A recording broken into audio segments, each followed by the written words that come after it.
தந்தை மகன் தூயாவின் பெயராலே ஆமேன்.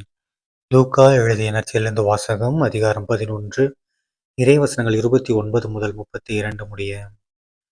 அக்காலத்தில் மக்கள் வந்து கூட கூட இயேசு கூறியது, இந்த தீய தலைமுறையினர் அடையாளம் கேட்கின்றனர்.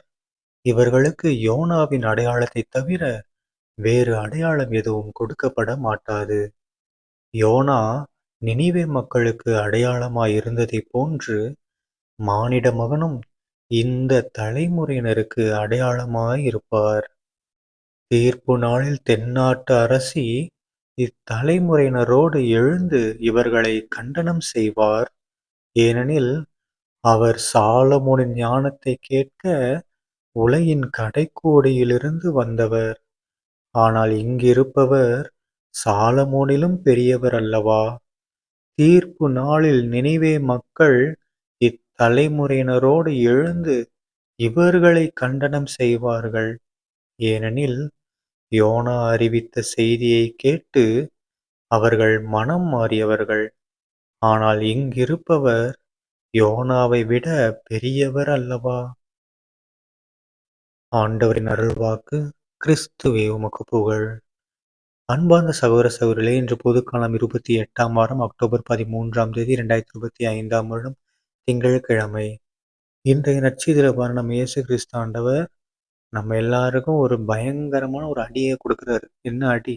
நம்ம எல்லாரும் அப்பப்ப, அதாவது நம்மக்கிட்ட பக்தி அதிகமாயிடுச்சுன்னா போதும், நாம உடனே என்ன பண்ணிடுறோம்? ஏசப்பா கிட்ட இந்த கேள்வியை கேட்டுடுறோம். என்ன கேள்வி? ஏசப்பா, எனக்கு ஒரு அடையாளத்தை கொடுங்க.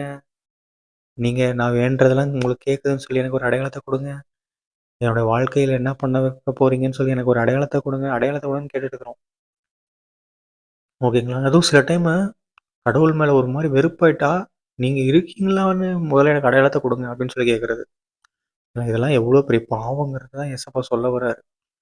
ஏன்னா நினிவே மக்கள் அவ்வளோ பாவம் செஞ்சவங்க. வெறும் யோனா சொன்ன ஒரு வார்த்தையால சிம்பிளா பேசினாரு, அதுக்கே மனம் மாறினாங்க. சரிங்களா? ஆனா நாம கடவுளே மனிதனாக வந்து நமக்கு இவ்வளோ சொல்லியும் நம்ம கேட்கலன்னா, அந்த நினிவே மக்கள் நம்மளை பார்த்து சிரிப்பாங்களா மாட்டாங்க? டேய், யோனா சொல்லியே நாங்க கேட்டோம், நீங்க என்னடா கடவுள் சொல்லியே கேட்க மாட்டேங்கிறீங்க அப்படின்னு சொல்லி சிரிப்பாங்க. இதை இப்படி சொல்லாமே, மற்ற மதத்தினர் கூட நம்பிடுவாங்க போல, நம்ம நம்ப மாட்டேங்கிறோம். ஸோ இனிமேலாவது ஏசப்பாவை நம்பி ஏற்றுக்கொண்டு அவர் காட்டிய வழியில் நடப்போம். சரிங்களா? தந்தை மகன் தூய ஆவியின் பெயராலே ஆமீன். இயேசுவுக்கே புகழ். இயேசுவுக்கு நன்றி. மரியே வாழ்க. இயேசுவின் ரத்தம் ஜெயம். அல்லேலூயா. Praise the Lord.